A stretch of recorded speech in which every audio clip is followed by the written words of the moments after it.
How can mercy be a weapon? And how can starvation be a test of faith?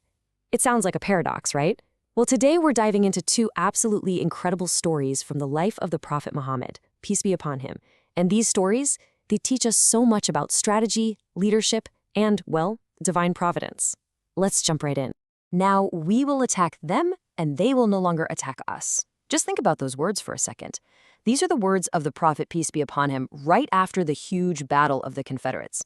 And this one sentence, wow, it marks this massive shift in power, a total change in strategy for the entire Arabian Peninsula. The days of being on the defensive were over. A brand new era was dawning. But you know, the period that followed this huge battle wasn't just about swords and shields. It was about something much, much deeper. We're going to explore how some of the biggest victories were actually won through these completely unexpected acts of mercy. And we'll also see how faith was pushed to its absolute limit in the most extreme situations imaginable. So what did this new offensive actually look like in practice? The tables had turned, you see. The initiative was now firmly with the Muslims in Medina, and the momentum, it was really starting to build. It was basically a two-pronged approach.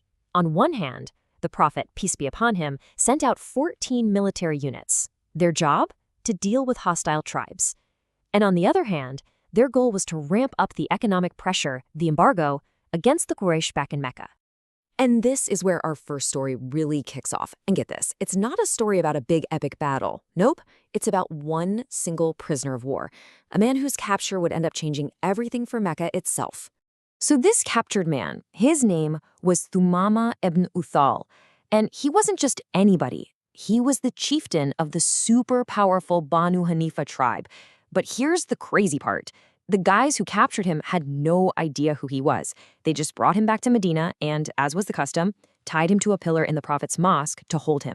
So the Prophet, peace be upon him, comes up to him. And instead of, a harsh interrogation or threats, he just asks this simple, open question. "O Thumaamah, what is it that you have with you?" Think about that. He's treating this captive enemy leader with total respect. And Thumaamah's response is just as interesting. It's proud, it's a little defiant, and it's definitely strategic. He basically lays out the options. If you kill me, you're killing a man of noble blood. But if you show me kindness, you'll find me to be a grateful person.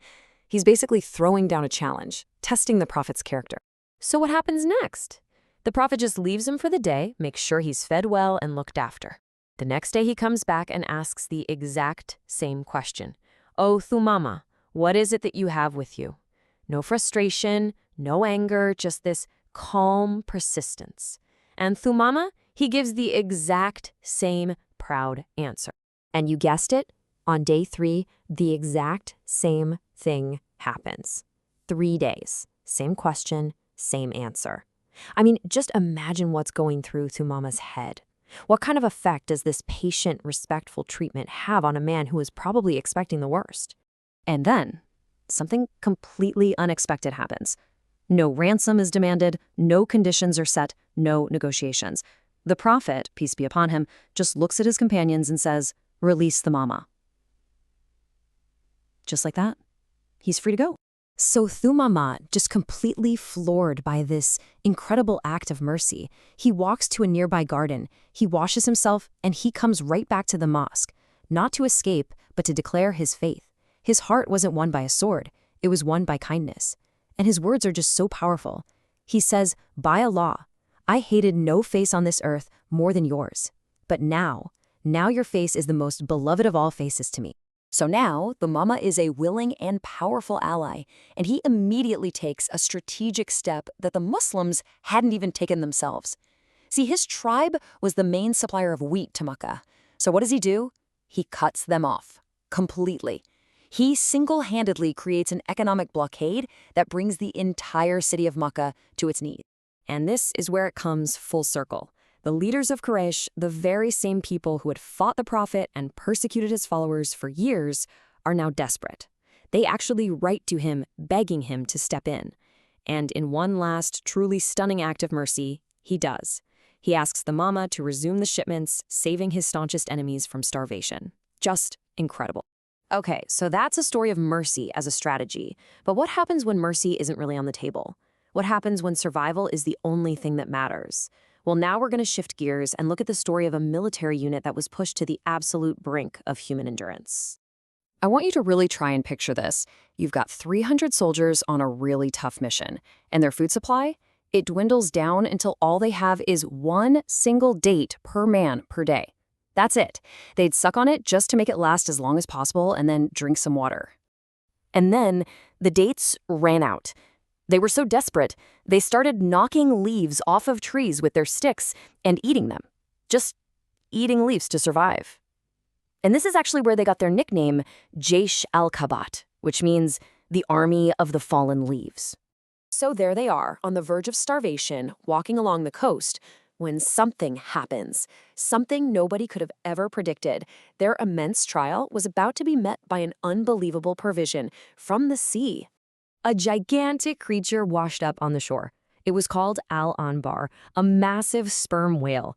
I mean, this thing was so huge that this one animal provided enough food for all 300 men for a full month. One of the soldiers, Jabir, he later said, "We stayed beside the creature for an entire month until all 300 of us put on weight. So they didn't just survive, you see. They actually recovered completely.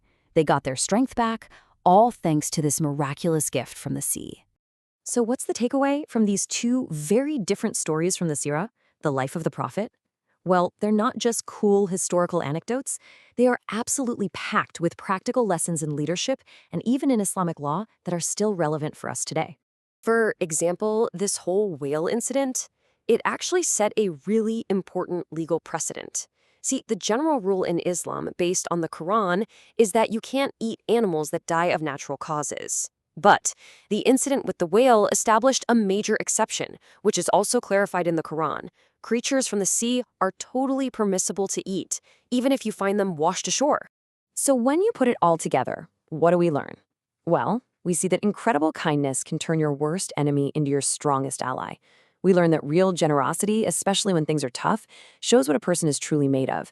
And we get a crystal clear legal ruling about food from the sea, a ruling that the Prophet, peace be upon him, personally demonstrated, so there would be no doubt for anyone. And all of this leaves us with a pretty deep question to think about, doesn't it? How does a leader's choice, that choice between showing mercy to an enemy or holding on to faith during an impossible trial, how does that define the destiny of a whole nation? In one story, we see a strategic act of mercy completely change the political map. In the other, we see unwavering faith in the face of starvation met with a miracle. Both of these moments, guided by prophetic leadership, were what ultimately forged the destiny of an entire community.